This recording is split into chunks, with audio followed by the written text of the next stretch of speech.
Welcome home to USA Global TV and Radio, a place where dreams take flight, with authentic storytelling, diverse perspectives and meaningful conversations, where global stories unite and bridges are built beyond all borders.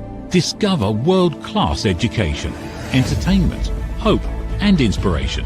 Together, we're building bridges worldwide. Subscribe to our channel, USA Global TV. Download our app, USA Global TV.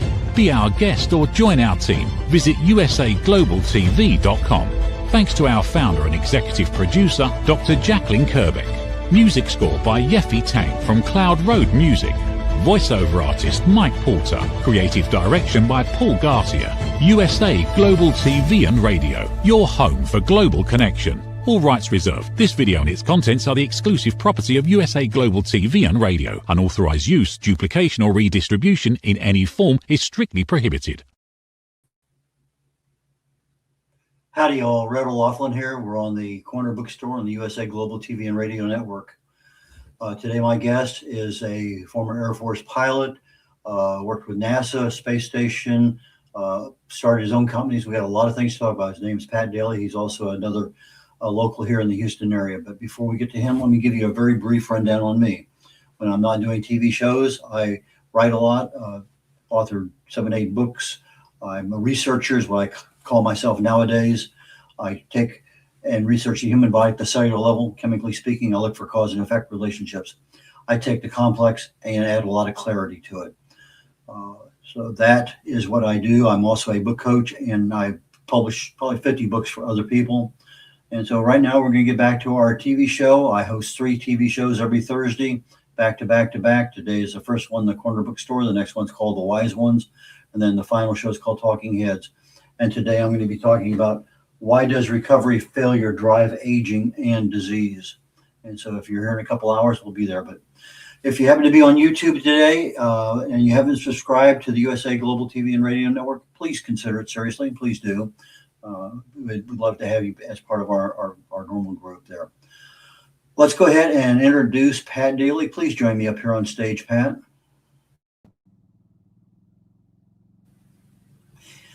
Pat, I want you to give the audience a little bit of background with regard to, okay, you started out in the military, Air Force, you're a pilot. Now let's get a little bit of the background done, and then we'll kind of establish some of that credibility, and then we'll get you into your world of an author.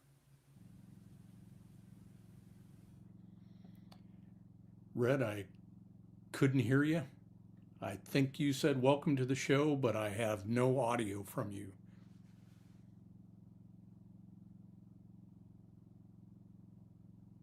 I'm going to change my speaker real quick, see if that makes any difference at all. My microphone.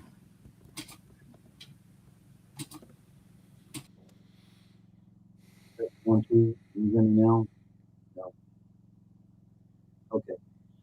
So I guess I'm here by myself, and we are going to figure this out here very, very quickly.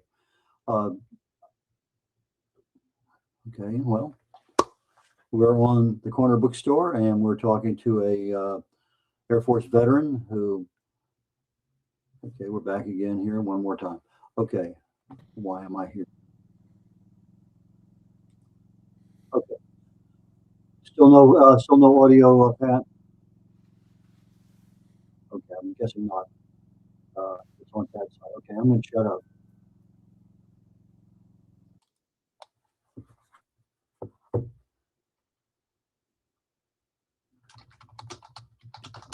As they say, my friends, the show must go on. So, Red, why don't you start by telling us, I see you've updated your website, which looks terrific, and you actually have a new book coming out. Why don't you tell us about that?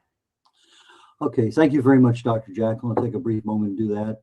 I can connect with Pat Daly via phone. Maybe we can make this thing happen. And we have the technology. We just need to find the way.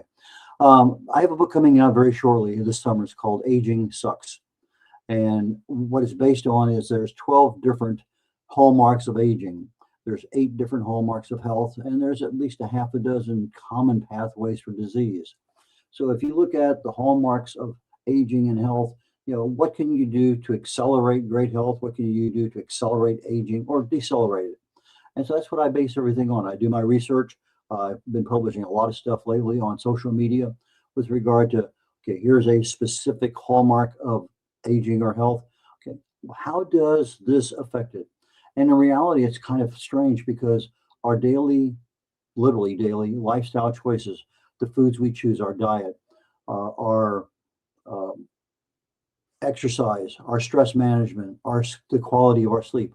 All of these things literally affect every aspect of our aging and every aspect of our health and literally every aspect of the pathway of disease.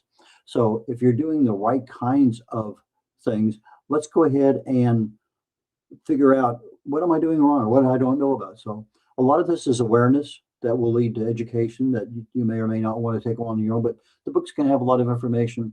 And then I'm going to have a series of webinars after the book is out where we can actually go in and talk about, okay, here's the 30,000 foot level. Book brings you down to about 5,000 feet. What happens at the ground level? What can you do to make your retirement life down the road really enjoyable? And that's what my book, Aging Sucks, is about. Dr. Jacqueline. Thank you so much for that, Red. It looks like Pat is not able to join us at the moment. So I want to ask you about this book. What was the motivation behind you writing it? 10 years ago, I wrote a book called Longevity Secrets for Healthy Aging, How to Live to 100 years of age with the body of a healthy 50-year-old and a mind of a 25-year-old. Well, the mind of the 25-year-old is pretty easy because that's literally when we grow up at 25, our brains stop growing. That's it. But it's as mature as it's going to get. Now, later on during retirement or whatever, you may get Alzheimer's, dementia, something else. But the brain itself is it stays the same, but our bodies grow older. And so if we can slow down the aging process, we can keep that relatively healthy body at 50 and be 70, 80, 90 or older. And I've seen a lot of people in their 90s. Oh, their grip strength just amazes me. They're very spry. Their brain is sharp. But then there's other people in their 60s and can't get off the couch. So there's just a wide variety. But so I wrote the book 10 years ago, and I put two causes of aging that were known at that time. One was the telomere length erosion that happens every time a cell replicates. And the other one is called human growth hormone.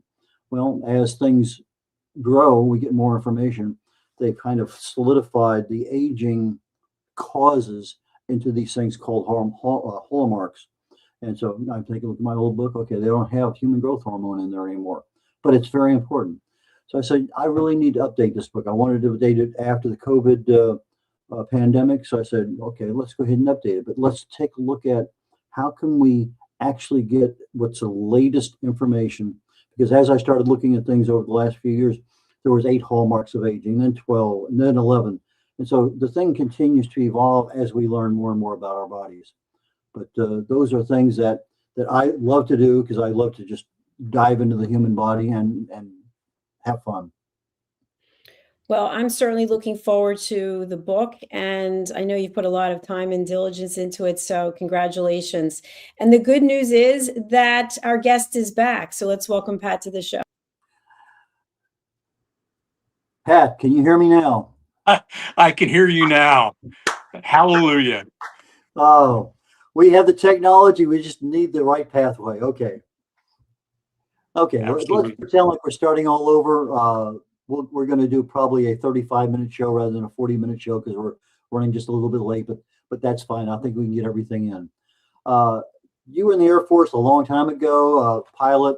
Tell us a little bit about the Air Force, being a pilot, and then becoming part of NASA. And let's get a little bit of your background credibility set up so that we can get into your books down the road here very quickly. Sure.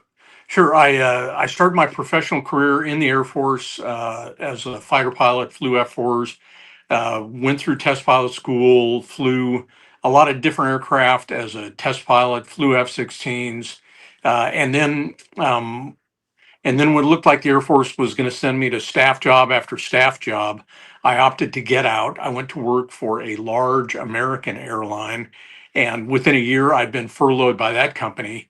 And so I started looking around, and I found an engineering center that was being opened and its primary customer was NASA and the Human Spaceflight Program. Now, Honeywell was the actual company that ran the Air Engineering Center, but it was down at Johnson Space Center. So I got the opportunity to work on shuttle and station programs.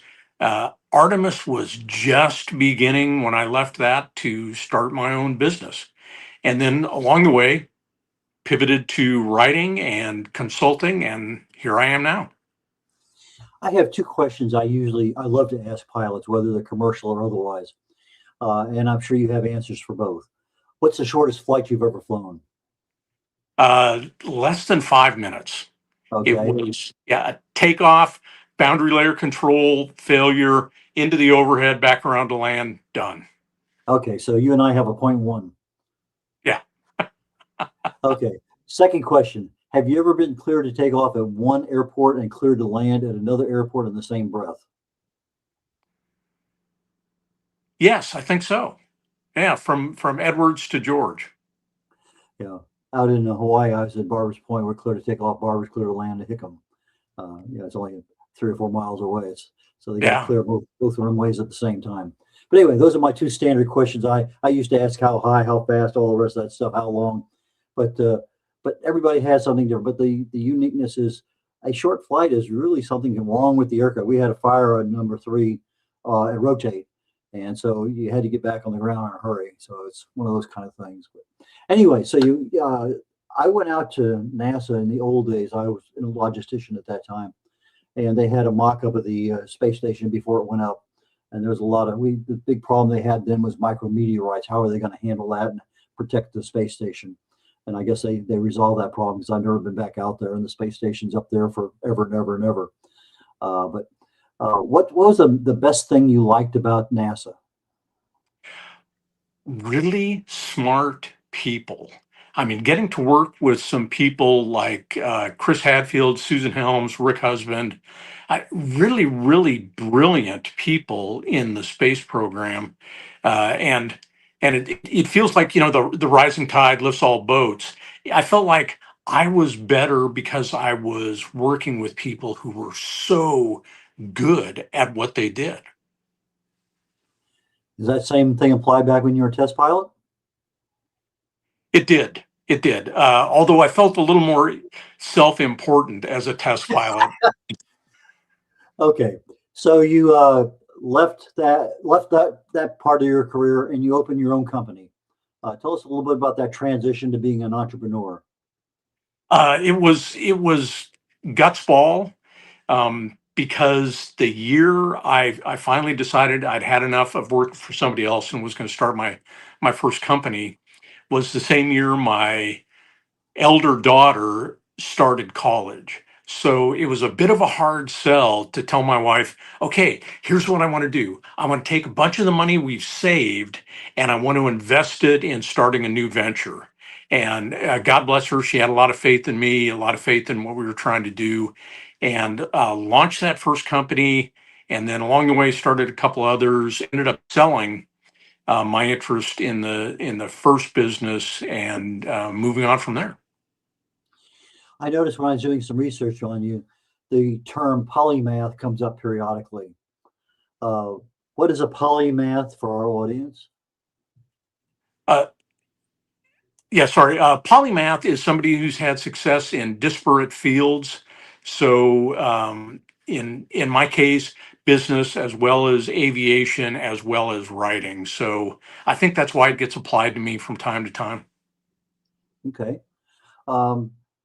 That's why I say when you're a polyglot, you know a lot of languages. So polymath was a term I wasn't absolutely familiar with. I figured, okay, you can speak imaginary numbers and this and all that other stuff, but apparently not. Okay, but I understand a lot more now, so that's great. So now you have a business that's going. And when did you decide to become an author?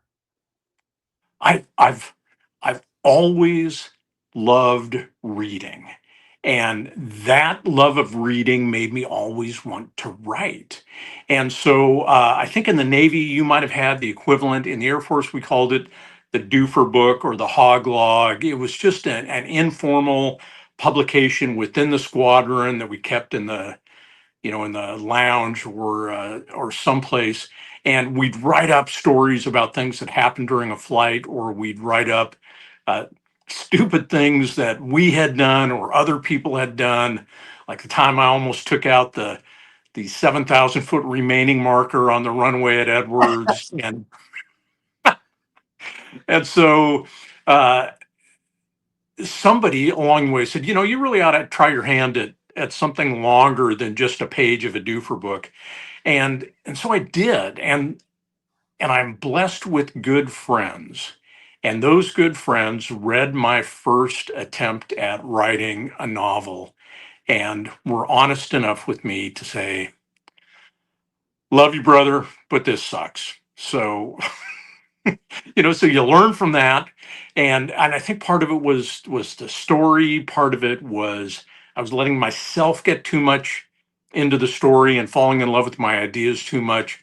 So I put that one aside, joined a writing group so I could get closer to real-time feedback on things I was writing, and that helped me a lot with the first book, which was the first published book, which was Spark. Book one of the Spark Chronicles.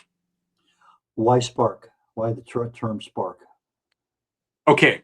Um, in this, the basic story takes place in a place called Solar Prime Augmented Reality Park, which Okay, I see it I thought, already. yeah. So you think, okay, it's got to be an acronym, but the real acronym would be SPARP, SPARP, and that doesn't flow off the tongue easily, and so I dumped that and I modified it a little bit, and Spark became the name of it, and it went from there. Okay, and the characters are the same in all your books? Looking at them, yeah. I mean, there are some that come and go, but the primary protagonists appear in all the novels. Okay, let's go now with how long did it take you to write that first book? And how long did it take you to write the last book, which is not in that series, if I did my research correctly? Well, yeah, there's 4 books in the series, and for whatever reason, I can't get Amazon to believe that Orkland is part of the Spark Chronicles, even though it says it on the cover. Anyway, so the first book took me 18 months to write the first draft, and that's because I was working full time, and so you have to write when you can, and then it took me another year to write the remaining 7 drafts before I got one that was picked up for publication.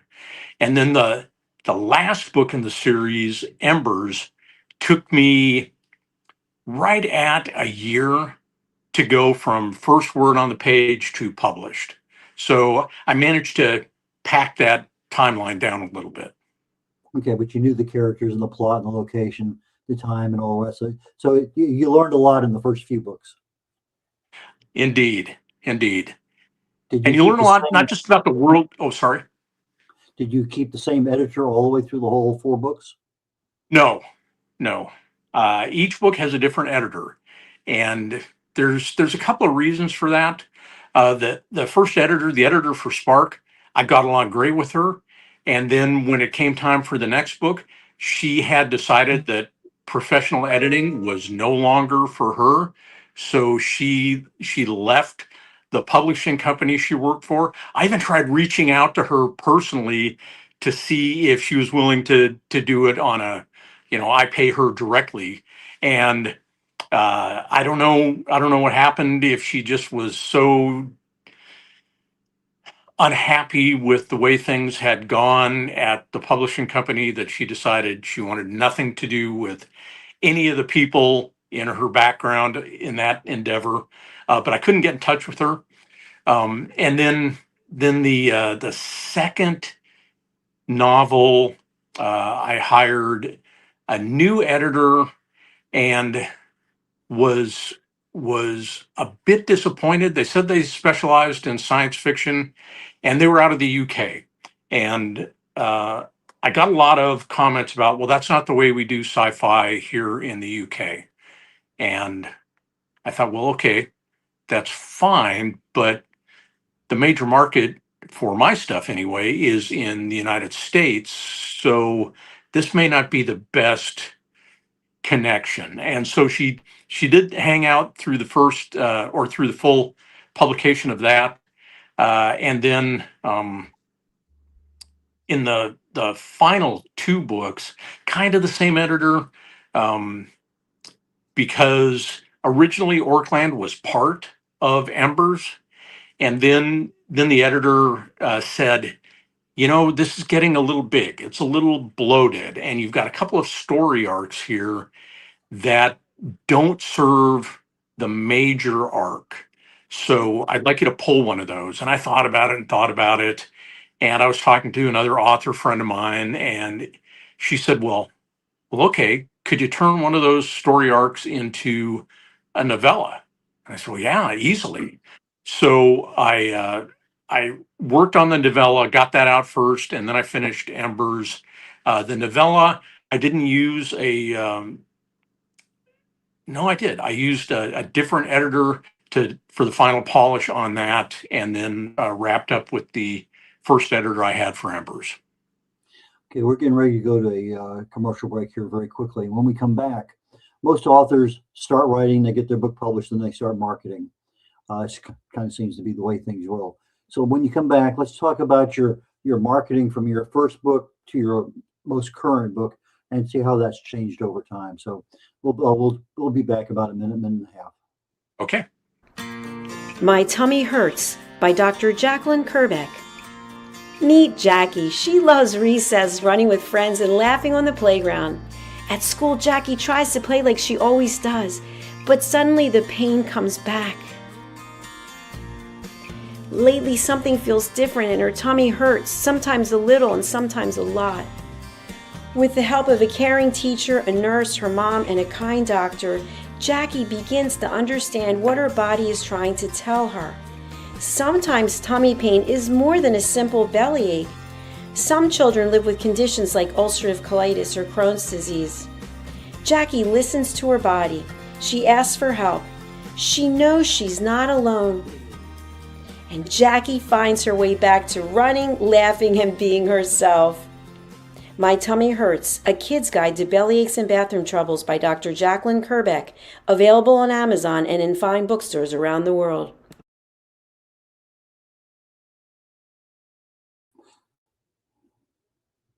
Red O'Loughlin here. We're on the Corner Bookstore on the USA Global TV and Radio Network. My guest today is Pat Daly. I'm sorry, not John. I know a John Daly. Pat Daly. Pat, please join me back here up on stage. Okay. Red, I've lost audio again. You're kidding me. Okay. Let me think here for a second. I'm going to go back and change my... No idea what the issue is. Okay, let me change it to that microphone. Okay, can you hear me now? Apparently not. Okay, let's see what happens. Did you reset? No audio? Testing 1, 2, 3, 4. Okay. Okay, so I don't know, we're going to have log off and log back on again. If it's a problem, it can be corrected that way. So get that information over there to him. Okay, so we're back here again. I was talking a brief little while about my next book, but my wife came down with breast cancer back about 12 years ago. It took about a year or so before we finally realized what it was. She had surgery, a lumpectomy, and then she had to do chemo and then radiation. And during the chemo part, my background a long time ago was in chemistry. That was my first degree. Got my degree and then got an invitation to Vietnam. So I never got a chance to do much. But when I was working with her on her side effects of the chemo, I got really transposed in my mind thinking, I love chemistry. I never got a chance to practice it. But at that point in time, my writing, my speaking, and everything was on motivation, self-improvement. So I went ahead and said, okay, I love what I'm doing, cellular level in the body, what's going on, chemical reaction to chemical reaction. And so that began my pathway into health and wellness, longevity, age-related diseases. And I've written several books about it during the pandemic. I think I wrote 43 articles on Alzheimer's. Let's see if Pat is back again. Can you hear me now? Loud and clear. Okay. Forget about Alzheimer's and let's get back to you. Okay, we're before the break, and this has been a real challenging one. This is almost like taking off and being in the air 5 minutes and back on the ground again. Yeah. Okay, so the marketing aspect of your first book compared to the marketing aspect of your fourth book in this series. Tell us a little bit about what changed. Okay, first book marketing, all the marketing was handled by the publisher. And that was great. Set me up with a publicist, set me up for some appearances. That publicist got me on some podcasts. And then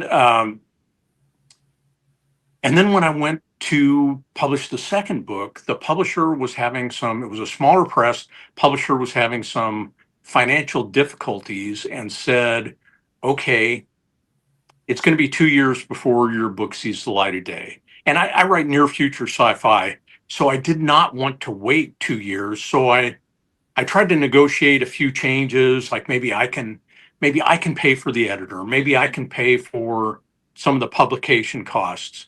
Didn't want to do that, so we ended up parting ways. I bought the first book back from that publishing company, and then tried it with no marketing, for hoping that my fan base would follow from the first book. And sales were okay, but they weren't what I was looking for. So I started looking for a new publicist, more people to help me market. And eventually I circled back around to a company called Creative Edge Publicity, and a gentleman named Mickey Mickelson. And he's my agent still, and working with Amy Ravichandran, who does the social media aspects. So they're helping me significantly with marketing the last book, and that's where I am today. Okay. AI. Do you use AI at all as part of your research or writing or anything? I use AI a lot for research.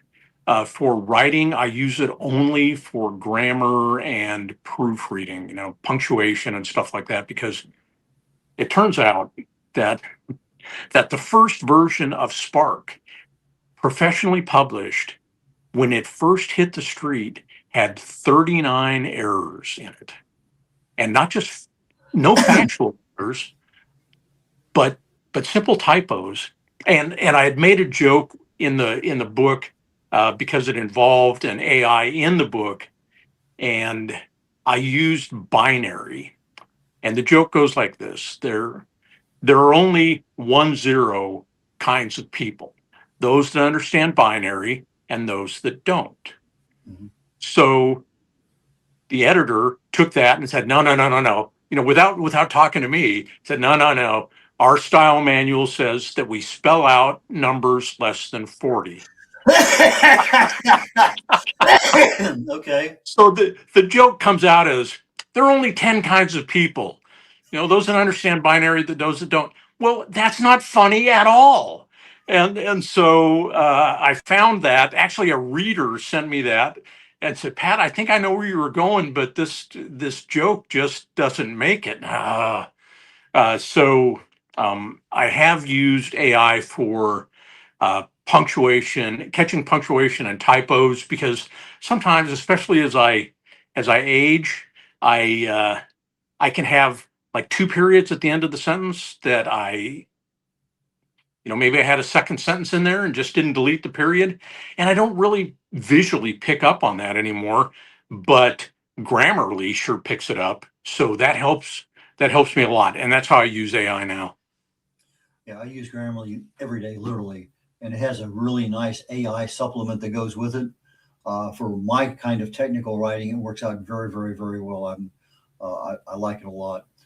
Okay, cover creation. Did your publisher the first time give you a cover, or how has your cover development been? They did. Gave me a cover the first time, hooked me up with an artist who did not enjoy feedback. And so I tried making a few suggestions, and eventually it got to, well, this is what you get. And so when I got the book back, I hired my own cover artist, a guy named Jesh, at Jesh Art Studios. Actually, he works out of Sri Lanka. Isn't the internet an amazing thing? And he came up with the current cover for Spark. And then I found him through maybe 99 Designs, and then tried to get in touch with him for the next two. Did not have any luck getting in touch with him because he parted ways with 99 Designs. And then when I was ready to do the final cover, he popped up on Reedsy as a cover artist. And so I went back to him because the intermediate cover artist did great work, but was just overwhelmed with stuff. And, you know, everybody's got a deadline, and she couldn't live with mine. But I found Jesh again. So he did 1 and 4. And then a lady named Despina, who works out of Greece, did 2 and 3. Okay, we're getting ready. We're truncated the show just a little bit today because of a late start, but we're getting now and down to the final minutes of the show. You wrote a book called Drunk Every Sunday, just recently published. Give me a brief, why and what happened, et cetera, because I did a similar thing myself. I write all this stuff, but I decided to write a spiritual book. So I'm kind of curious to see how yours goes. Yeah, well, I've been a lifelong Christian, and the amount of the ignorance I had of my faith was profound. And so we're doing this, my small group at church, we're doing a Lenten study, and it was pretty thin stuff. Essentially, the entire Lenten study was, okay, pray, repent, and fast. Got it? Okay, got it. So you just charged me $15 for a book that you could have summarized in 3 words. And I thought, and it didn't answer any of my questions because Lent's not biblical. There's nothing in the Bible that says thou shalt observe Lent. And where did the word even come from? So I started doing my own research, and I found out that there is a whole fascinating history behind Lent and what we do. And where the title comes from is somewhere along the way, I discovered that Sundays aren't included in Lent. And so you count the 40 days, but you don't count the Sundays. And that just blew my mind. How is it that I hit my 40s and I don't know a very fundamental thing about one of my religious practices? So I dug into that, and I first used my small group at church as a beta test. They were my beta readers, and I'm proud of the book. I think it does a nice job of looking more at why certain sects celebrate Lent and others don't. And I respect both perspectives on it. I just prefer to celebrate it or to practice Lent. And so, yeah, that's why I turned to writing my first Christian nonfiction. It's interesting because another interesting part about Lent, I'm a Catholic, is that I say the rosary every day, but during Lent, you only say the sorrowful mysteries. The rest of the year, they're spread out, different mysteries, different days. So that's another uniqueness about Lent. I don't know if you caught that or put that in your book, but just, trivia. Yeah, that's good. I'll put that in version 2. Okay. How do people get in touch with you? How do they buy your books? You got anything going on with your book signings or anything like that? I do. As a matter of fact, I live in Houston, and there is a wonderful small used bookstore not far from where I live called Copperfield's Books. And every year for the last 12 or 13 years, they put on an author book fair. And so I'm going to be there this weekend, Saturday and Sunday, signing books, chatting with fans. I'm on a forum about science and space in science fiction, going to talk a little bit about that. But the best way to get in touch with me is through my website. And that website is thepatdaily.com. And I would have gone with Pat Daly, but somebody was squatting on that and wanted to charge me a lot. So I threw a "the" in front of it, and away I went. So you can find me there. I blog there, as well as post some other stuff, links to the books. All the books are available on Amazon, So that's probably the easiest way to get that. On Instagram, I'm Pat Daily Pics, and on Facebook, I'm Pat Daily Author. Also on X, I'm at Pat Daily Author. Okay. Do you have any speaking opportunities coming up? Lost audio again. Okay.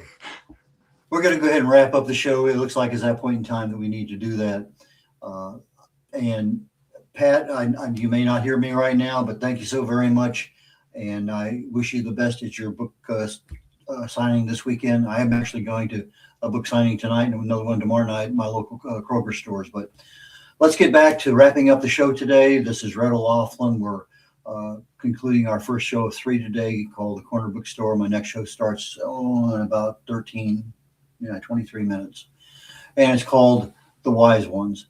And we're going to be talking with leaders, business owners, entrepreneurs, and that's the primary focus there. But I appreciate Pat being our guest today. We had technical problems backstage before we started. We changed a lot of stuff. We at least we got the show done, which I'm very happy for. Thank you, Dr. Jacqueline, for the production background and all the assisting you did there.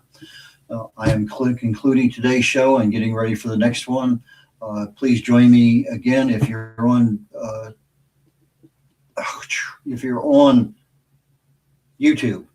Please consider subscribing to USA Global TV and Radio or to Dr. Jacqueline Kerbeck. Our shows are archived there. There's probably over 60 shows that are available on a regular basis on the network. So please check it out, become a subscriber, and enjoy our network. Take care, y'all, and we will catch you later on, and I'll see a few of you here just in a few minutes. Take care. Bye now. In a quiet seaside town in Greece, where sunlight warms the stone paths and the sea whispers nearby, a new adventure begins. Lady Ella and her brother Lord Jack have arrived with an important mission: to teach kindness, patience, and the power of listening. In a hidden alley, a group of forgotten cats feel unseen and unheard, lost in silence and growing misunderstandings, until someone finally takes the time to truly listen. Because when we listen from the heart, loneliness softens, kindness grows, and new friendships begin. This is Book 10 of The Amazing Adventures of Lady Ella, the Listening Mentor book series. Find all Dr. Kerbeck's books on Amazon and in fine bookstores worldwide. Thank you, viewers and listeners of USA Global TV and Radio, for joining us today. We're honoured to have your time and attention as part of our global community. At USA Global TV and Radio, we believe in the power of authentic conversations, meaningful connections, and creating a world of possibilities together. Want to be part of something bigger? Join our team of elevated listeners at usaglobaltv.com, a space where your voice matters and your ability to listen transforms relationships. Stay connected with us across all our platforms for thought-provoking discussions, expert insights, and empowering stories.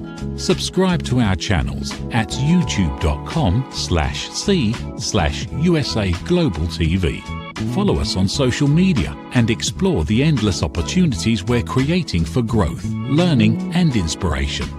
Together, we're not just broadcasting, we're building bridges and changing lives one conversation at a time. For inquiries, contact us at info@usaglobaltv.com. Produced by Executive Producer and Director Dr. Jacqueline Kerbeck.